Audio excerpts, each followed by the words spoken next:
Prokuroria Speciale Publike sot dhe nesër do parashtroj kërkesa për paraburgim si pjesë e aktakuzave për rastet të cilat i ka në dorë kjo prokurori. Paraburgim kërkohet edhe për personat më të fuqishëm në VMRO DPMN, gjithsesht për Sasha Mjalkovin, Nikola Gruevskin, Elizabeta Kanchevska-Milevskën, Vladimir Peshevskin dhe ish funksionar të tjerë. Në konferencën e sotme për shtyp, gruaja e parë e PSP-s Kati Sajaneva kumtoi se kanë parashtruar 17 aktakuza për 18 raste kundër 94 personave fizik dhe juridik.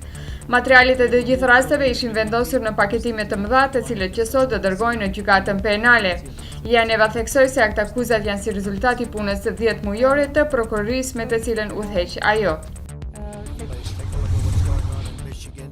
Administrata e presidentit Donald Trump ka caktuar kritere të reja sipas të cilave të gjithë vizakërkuesit nga 6 vendet me shumicë muslimane të popullsisë në SBA duhet të kenë familjar të afërm ose marrëdhënie afariste.